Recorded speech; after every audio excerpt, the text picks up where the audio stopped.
नमस्कार कृषक बंधुगण आमर यूट्यूब चैनल आग्रिजीवान चाष को स्वागत।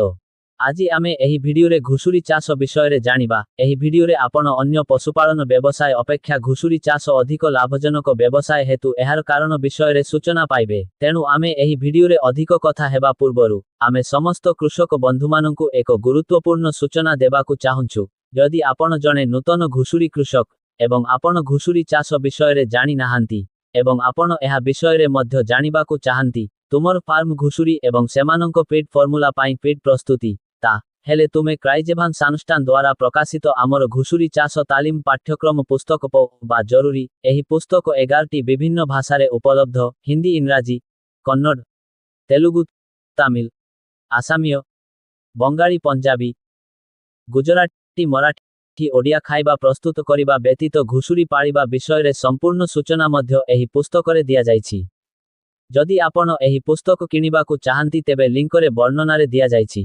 एही पुस्तक घर वितरण एवं वितरण रे मामला पाई उपलब्ध। पुस्तक विषय रे अधिक सूचना पाइबाकु आपण आमर आप नंबर को कॉल किंबा मेसेज करि पारिबे। कम मूल्य रे अधिक उत्पादन पाई घुसुरी चाष एक भल मांस उत्पादन व्यवसाय। घुसुरी पाळिबा द्वारा आमे भल लाभ पाई पारिबा। एहार अनेक कारण अछि। प्रथम कारण घुसुरी चाष अन्य पशुपालन अपेक्षा अधिक लाभजनक व्यवसाय। एहार प्रथम कारण निम्नलिखित अटे। घुसुरी अल्प समय मध्यरे मांस उत्पादन वृद्धि रे प्रथमे आसे। एही दृष्टिकोणरु घुसुरी चाष व्यवसाय बहुत लाभदायक अटे। 1 किलोग्राम मांस तैयारी करिबाकु जेउठारे गा शन बुफाल इत्यादि पशुमानंकु 10 रु 20 किलोग्राम खाद्य किंबा फीड देबाकु पड़िबो सेठारे घुसुरीमानंकु केवल 3 रु 4 किलोग्राम खाद्य किंबा फीड आवश्यक। द्वितीय कारण घुसुरी चाष अन्य पशुपालन अपेक्षा अधिक लाभजनक व्यवसाय। एहार द्वितीय कारण निम्नलिखित अटे। एक महिला घुसुरी 4 मास मध्यरे प्रसव करिपारिबो एवं जदि तांकु सठिक यत्न निया जाय तेबे से एक समय रे अति कमरे 5 एवं सर्वाधिक 16 शिशु जन्म देई पारिबे। तथापि हाराहारी एक महिला घुसुरी 10 रु 12 पर्यंत प्रसव करिबारे सक्षम अटंती। शिशुमाने जन्मर 2 मास परे शिशुमानंकु मा र क्षीररु बाहर करिबा परे महिला घुसुरी पुनर्बार अतिक्रम करिबाकु प्रस्तुत। एहीपरि उपयुक्त परिचालना सहित एक घुसुरी वर्षकु 2 थर अति जत्नर सहित शिशुमानंकु जन्म देई पारे।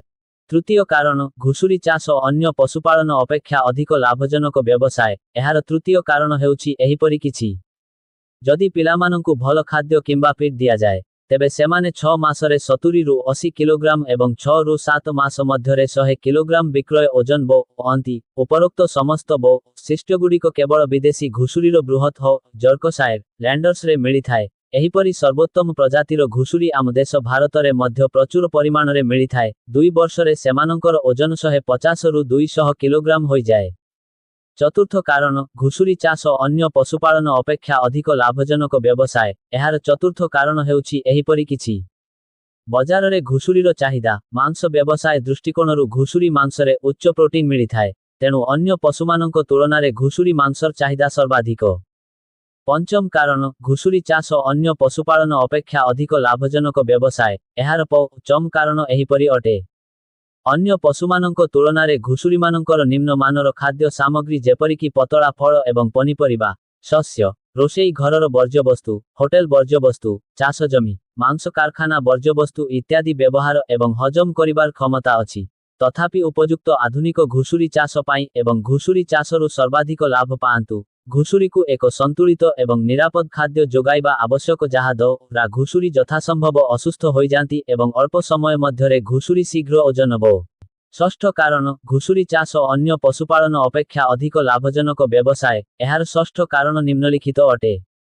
घुसुरी चाष व्यवसाय द्वारा आम देशर खाद्य समस्या समाधान होई पारिबो। भल बड़ घुसुरी गोटिए वर्षरे प्राय 1 टन खत देई पारिबे। एहार केस ब्रश तैयारी पाई व्यवहृत हुए एवं एथिरु बहु मूल्यवान शोध तैयारी करा जाय थाए जहा बजार रे घुसुरीर चाहिदा को आहुरी बो।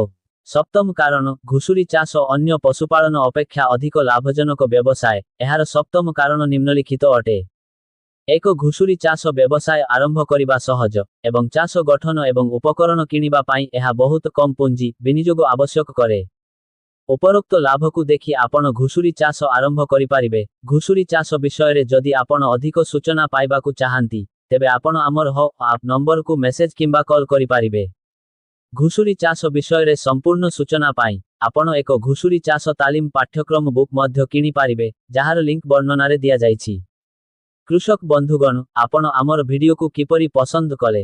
ଯଦି ଆପଣ ଏହାକୁ ପସନ୍ଦ କରନ୍ତି, ତେବେ ଏହି ଭିଡିଓକୁ ପସନ୍ଦ କରନ୍ତୁ ଏବଂ ଏହି ଭିଡିଓକୁ ସମସ୍ତ ଘୁଷୁରୀ ଚାଷୀଙ୍କ ନିକଟକୁ ପଠାନ୍ତୁ। ଭବିଷ୍ୟତରେ କ୍ରମାଗତ ଭାବରେ ଏହିପରି ଭିଡିଓ ଦେଖିବା ପାଇଁ ଆମର ୟୁଟ୍ୟୁବ ଚ୍ୟାନେଲ ଆଗ୍ରିଜୀବାଙ୍କୁ ସବସ୍କ୍ରାଇବ କରନ୍ତୁ। ତେଣୁ କୃଷକ ଭାଇମାନଙ୍କୁ ଧନ୍ୟବାଦ। ପରବର୍ତ୍ତୀ ଭିଡିଓରେ ଆପଣଙ୍କୁ ଦେଖିବା ଏବଂ ଭବିଷ୍ୟତରେ ଆପଣ କେଉଁ ପ୍ରସଙ୍ଗଟି ଚାହୁଁଛନ୍ତି ତାହା ଉପରେ ଦୟାକରି ମନ୍ତବ୍ୟ ଦିଅନ୍ତୁ।